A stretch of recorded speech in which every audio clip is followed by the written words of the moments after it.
জনাইছো ই কুইভাটৰ অন্য এটা ভিডিও লৈ সকলোকে স্বাগতম জনাইছো so in the last class we have discussed about the mole concept তো আমি যোৱা ক্লাছত কি চাইছিলো how to calculate the number of mole of any particular substance যেটা আমি কি পাইছিলো যে নাম্বার অফ মোল আমি কেনেকৈ ক্যালকুলেট কৰো given mass divided by molar mass so in today's class as I have already told today we will discuss about laws of chemical combination as the name suggests নামটো কি কয় laws of chemical combination so chemical combination মানে কি বুঝা so it is nothing but when two or more chemical combine they form a new substance this is called product আমি যে reaction বিলাক যে চাও তাত কি হয় দুটা বা তিনটা রিঅ্যাকটেন্টে রিঅ্যাকশন কৰি কিনে এটা প্ৰডাক্ট বনায় so এই যে let's say A plus B react to form a product P আমি যদি এটা প্র্যাকটিক্যাল एग्जांपल চাও আমি সবেই জানো অ্যামোনিয়া গ্যাস তো কেনেকৈ বনায় nitrogen and hydrogen when they combine with each other we get ammonia all right so now এই যে নাইট্রোজেন আৰু হাইড্ৰোজেনেৰ ৰিঅ্যাকশন কৰি কিনে অ্যামোনিয়া বনাব what about their proportions what about their quantity কিমান এমাউন্টত আমাক নাইট্রোজেন লাগিব কিমান এমাউন্টত আমাক হাইড্রোজেন লাগিব সেই কেটা বস্তু কাৰ ওপৰত নিৰ্ভৰ কৰিব it about laws of chemical combination so আমাৰ ওচৰত কিছুমান পাৰ্টিকুলাৰ ল আছে যিবিলাক লৰ ওপৰত বেস কৰি আমি গম পাম যে how the chemicals will combine with each other to form a new product so basically we have 5 laws পাঁচটা ল আছে আমাৰ ওচৰত এই পাঁচটা লৰ সহায়ত আমি গম পাম যে কেমিক্যাল বিলাকে কেনেকৈ কম্বাইন কৰি কিনে প্ৰডাক্ট দিব আমাক alright so these are the 5 laws of chemical combination so this is called as law of conservation of mass the second one will be law of definite proportions the third one will be law of multiple proportions fourth one will be law of gaseous volume and at last we have Avogadro's law এই Avogadro's law to আমি last class ত পাইছিলো Avogadro's number the same person Avogadro's law so এই law to Avogadro propose কৰাৰ কাৰণে তাৰ নামটো হ'ল Avogadro's law so we'll discuss this all laws one by one so the first law will be law of conservation of mass so what do you understand by this word conservation of mass is a mass conservation your meaning to ki the mass of reactant মানে কি যিকেটা মলিকুলে reaction কৰিব to form a product mass of reactant has to be equal to mass of product so অর্থাৎ এইটো এটা example হিচাপে reaction আমি যদি লও A আৰু B ৰ মাস যিমান হ'ব প্ৰডাক্টৰ মাসটো হিমানে হ'ব লাগিব this is called as law of conservation of mass so আমি এটা নিউমেৰিকেল কোৱেশ্চনৰ সহায়ত এই লটো ভালদৰে বুজিব পাৰো so the question says 8 gram of methane is producing 22 gram of carbon dioxide during combustion process so মন কৰিবা এই শব্দটো combustion process so that this process follows law of conservation of mass so what do you understood by the word combustion মানে কি যেতিয়া কিবা এটা কেমিক্যালে অক্সিজেনৰ লগত ৰিঅ্যাকশন কৰি কিনে কাৰ্বন ডাই অক্সাইড আৰু ওয়াটাৰ প্ৰডিউস কৰে we call it as a combustion process all right so এতিয়া আমাৰ ওচৰত দিয়া আছে মিথেন গ্যাস মিথেনৰ ফৰ্মুলা তোমালোকে জানা CH4 combustion মানে কি when methane will react with oxygen ই কি প্ৰডিউস কৰিব লাগিব since it is a combustion reaction কি প্ৰডিউস কৰিব লাগিব carbon dioxide plus water all right so that this process follows law of conservation of mass আমি এইমাত্ৰ কি শিকিলো conservation of mass law তোৰ পৰা যে reactantor mass has to be equal to mass of the product অৰ্থাৎ methane আৰু অক্সিজেনৰ মাস যিমান হ'ব টোটাল মাস কাৰ্বন ডাই অক্সাইড আৰু ওয়াটাৰৰ মাসটো কি হ'ব লাগিব সমান হ'ব লাগিব all right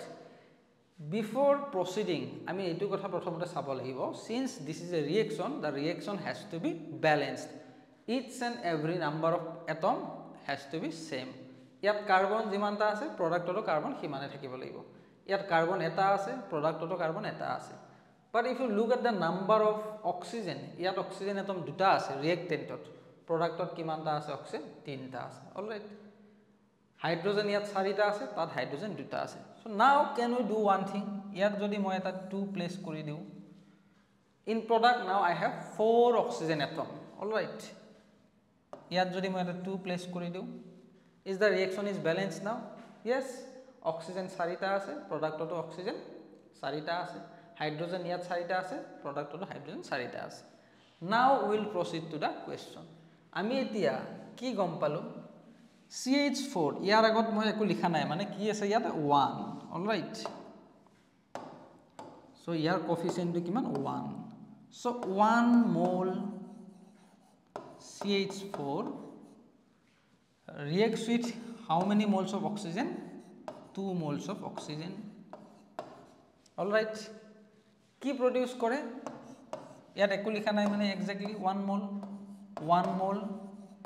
কার্বন ডাই অক্সাইড প্রডিউস করে আৰু 2 মোল ওয়াটার প্রডিউস করে অলরাইট সো নাও 1 মোল মিথেন মই লাস্ট ক্লাসত এটা কথা কৈছিলো যে কিবা এটা বস্তু 1 mole what does it mean it means exactly the molar mass যিমান হ'ব হেতুই হ'ব 1 মোল অলরাইট সো এতিয়া মিথেনৰ যদি 1 মোল হয় মানে ইয়াত মিথেনৰ এমাউন্ট কিমান 12 plus 4 16 gram in question I have 8 gram of methane that means number of mole of methane মই এটা কেনেকৈ উলিয়াম given mass divided by molecular mass given mass is 8 gram all right what is its molecular mass carbonor mass hol 12 hydrogen 4টা আছে 16 it is 16 gram per mole so 8 divided by 16 it will be half. So now look, if I have 1 mole methane, it reacts with 2 mole oxygen, it produces 1 mole carbon dioxide, 2 mole water. In my question, I have only half mole of methane. So half mole of methane or orthodoxy, half mole CH4. Year meaning কি হ'ব এটো যদি 1 mole থাকোতে 2 mole oxygen লগত reaction কৰিছিল half mole methane I will get 1 mole 1 mole oxygen মোক লাগিব reaction কৰিবলৈ half mole carbon dioxide pump and I will get 1 mole H2 all right this step is very crucial look carefully 1 mole methane means 2 mole oxygen so half mole methane will be 1 mole oxygen so now 1 mole oxygen means how many gram it will be exactly 32 gram of oxygen half mole carbon dioxide 1 mole carbon dioxide means molecular mass kiman 44 because oxygen CO2 carbon or whole 12 oxygen 2 means O2 means 32 44 gram thakibo 1 mole so half mole kiman thakibo 22 gram carbon dioxide everyone knows the molecular mass of water 1 mole H2O means its molar mass kiman hobo 18 gram now we will see আমি এতিয়া চাম mass of reactant ইয়াত reactant কি আছে methane and oxygen so I have methane how many 8 gram oxygen 32 so it will be 8 plus 32 gram so it will be 40 gram মোৰ ওচৰত মানে 40 gram reactant আছে and I need mass of product কিমান হ'ব মই product হিচাপে কি পাইছো carbon dioxide and water carbon ডাই অক্সাইডৰ মাছ কিমান কাৰ্বন ডাই অক্সাইডৰ মাছ মই পাইছো 22 গ্ৰাম ওয়াটাৰৰ মাছ কিমান পাইছো 18 গ্ৰাম so 22 plus 18 so it will be 40 gram so you see mass of reactant is exactly equal to the mass of product so this reaction follows the law of conservation of mass all right so it is done so konoba jodi tomak jodi kiba ta reaction de kine jodi khode je please tell me whether this reaction follows law of conservation of mass or not so tete hole ki hobo simple step you calculate the mass of reactant you calculate the mass of product individually then you see whether they are equal or not all right so This is how it can be done. But interestingly, তোমালোকক এটা interesting fact কও, সকলো সময়তে every time এই লটো applicable নহব পাৰে, because this ল ওয়াজ discovered very earlier. Alright, বহুত আগতে ডিসকভাৰ হৈছিল। এটা ফৰ্মুলা আছে আমাৰ E = mc²। এইটো ফৰ্মুলাৰ কথা তোমালোকে বহুত শুনিছা। সো কেমিকেল এটাৰ মাছটো তাৰ এনাৰ্জি হিচাপত কনভাৰ্ট হ'ব পাৰে। So this law may not be valid in all times, at all times. Alright, so কিছুমান সময়ত এইটো ল ভেলিড নহ'ব, but most of the time this is the simple procedure how you can observe whether a reaction follows law of conservation of mass or not. So we can now move to the second law, law of definite proportions. What do you mean by definite proportions? Definite amount. What does the law say? Law to ki koy, a given compound always contains exactly the same proportion of elements by weight. Orthat এটা compound আছে মোৰ ওচৰত, let's say পানী H2O, irrespective of the source, পানীৰ source বহুত হ'ব পাৰে, we can have sea water, yes, বৰষুণৰ পানী হ'ব পাৰে, and it can have tap water, but ultimately the compound is same, কি হয় water, H2O.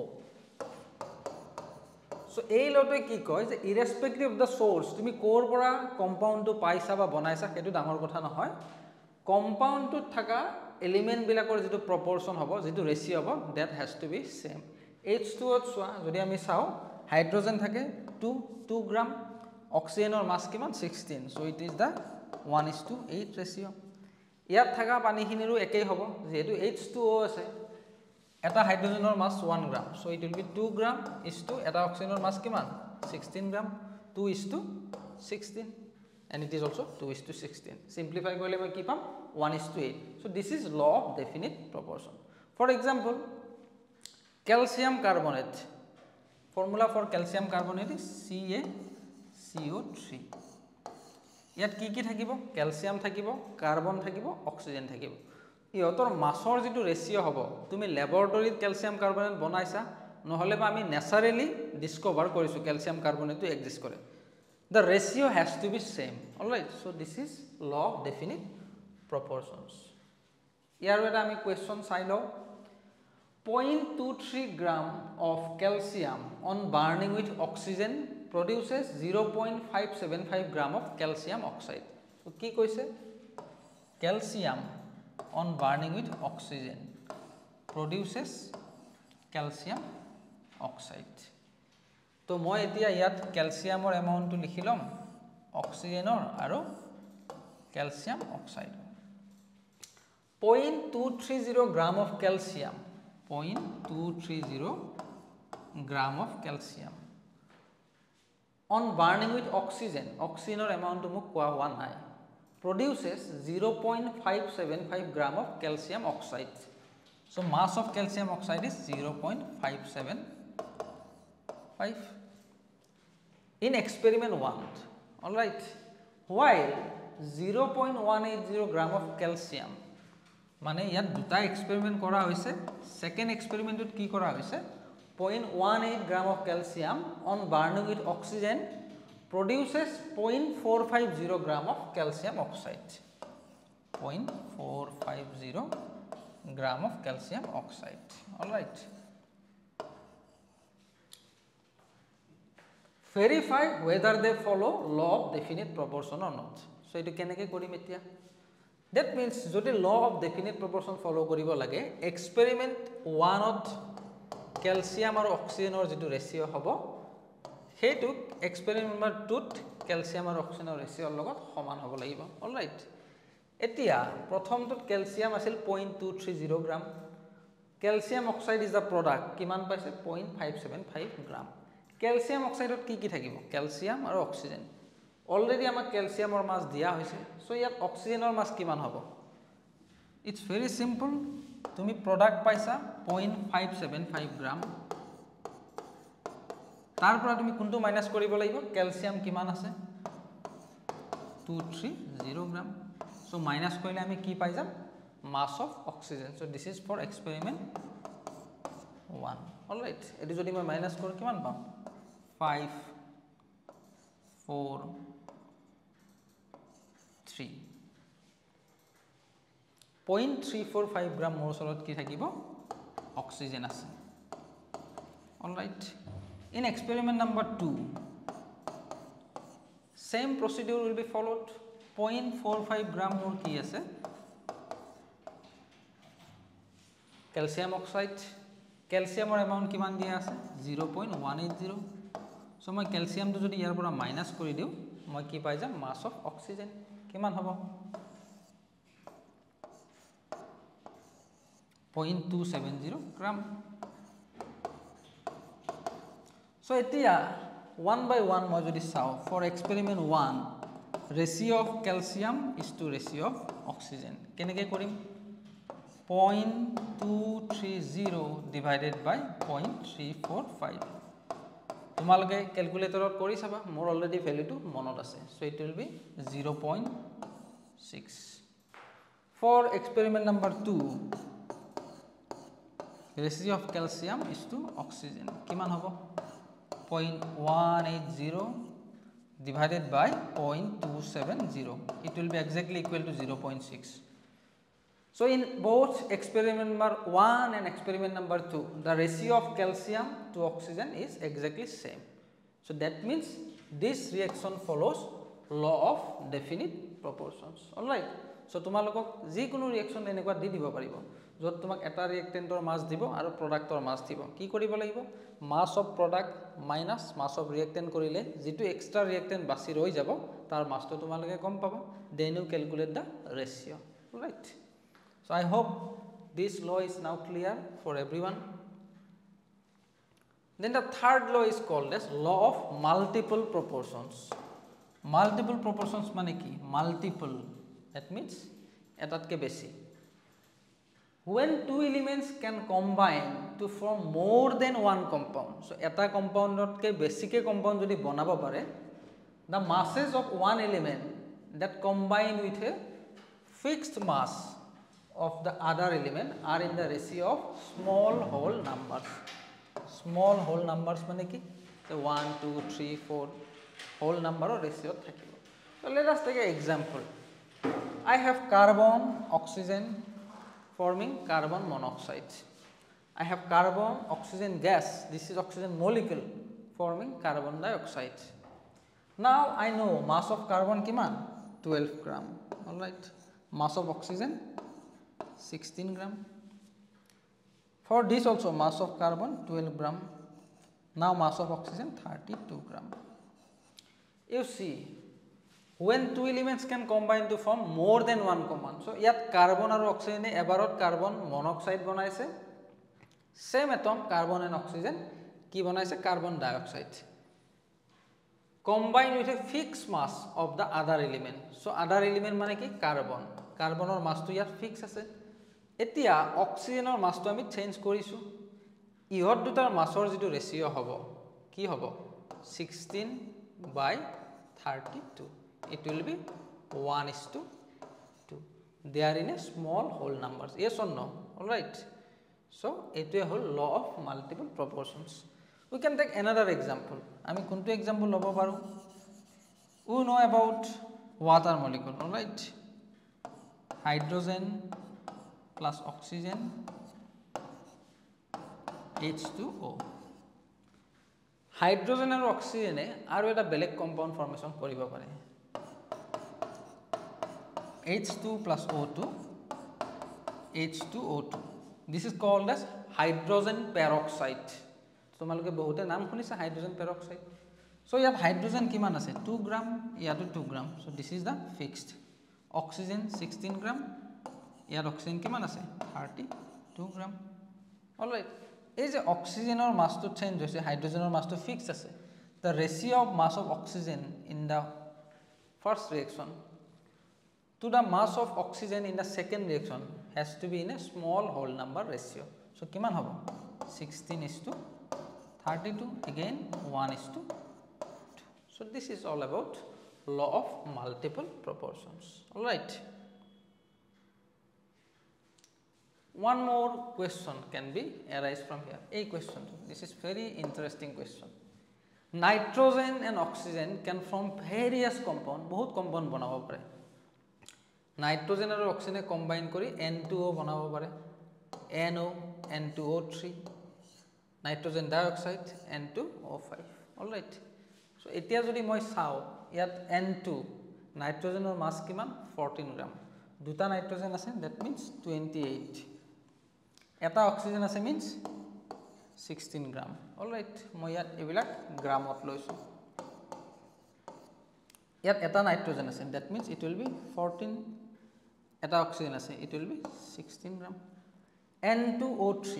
নাইট্ৰজেন থাকিব ইয়াত কিমান 28 গ্ৰাম, অক্সিজেন কিমান থাকিব 16 into 3, it will be how much 48. NO2 it will be 14 into 32. N2O5 ইয়াত কিমান হ'ব নাইট্ৰজেন কিমান থাকিব 28 আৰু O5 means oxygen এটাৰ মাছ হ'ল 16 multiplied by 5, it will be 80. Alright, এতিয়া মই যদি চাব লাগে whether nitrogen and oxygen follows law of definite proportion or not, এই যেটো আমি প্রোডাক্ট পাইছো ইমান বিলাক ইহতে ফলো কৰে নে নাই। So the main criteria for law of multiple proportion was mass of one element has to be fixed. ইয়াত নাইট্ৰজেনৰ মাসও ফিক্স নাই, অক্সিজেনৰ মাসও ফিক্স নাই, অলৰাইট। সো মই যিকোনো এটা এলিমেন্টৰ মাসটো ফিক্স কৰি লম। প্ৰথমটো নাইট্ৰজেন কিমান আছে 28, অক্সিজেন 16, মই গোটেই কেটা মলিকুলতে নাইট্ৰজেনৰ মাসটো 28 কৰি লব খুইছো। সেকেন্ড প্ৰডাক্টত মই যদি 2 ৰে মাল্টিপ্লাই কৰো ইয়াৰ মাসটো কিমান হ'ব 28, সো 16 টুকু মই 2 ৰে মাল্টিপ্লাই কৰিব লাগিব, it will be 32. Third tooth same 28, 48, alright. Fourth one 14, it will be 28. Since 14 is multiplied by 2, now 32 has to be multiplied by 2, it will be 64. And fifth one 28 and 80. Now you see mass of nitrogen is fixed. So I mean some oxygenal mass bilak eta simple whole number ratio থাকিব না থাকে। মই যদি গোটেই বিলাককে 16 ৰে divide কৰিলো কি পাম 1:32 মানে 2 is to 3 is to 4 is to 5. You see all these are in a simple whole number ratio. So this is all about law of multiple proportion. তোমালোকক তেনেকে যদি এটা বেলেগ স্কিম দিয়া যায়, দুটা বেলেগ বেলেগ এটম দিয়া যায় আৰু এটা সিৰিজ অফ প্ৰোডাক্ট যদি দিয়া যায়, কি কৰিব লাগিব you have to fix mass of one element, then you compare, then you take the ratio of the mass of other element. এটাৰ মাসটো তোমালোকে ফিক্স ৰাখা, বাকি বিলাকৰ মাসটো কি কৰিব লাগিব ভেৰি কৰি থাকিব লাগিব, alright. So these are all about law of multiple proportion. So আমি এতিয়ালৈকে তিনটা ল চালো, law of multiple proportion, law of definite proportion, law of conservation of mass, and these are the 5 laws. আমি এটো ল চালো, এটো চালো, এটো চালো। We have two more law of gaseous volume and Avogadro's law, alright. So এই দুটা law আমি কেতিয়া চাম we will see in the next class very soon, alright. So then this is your part 1 of law of chemical combination. In another video you will see part 2 of law of chemical combination, alright. Then we will see some more question, alright. So thank you.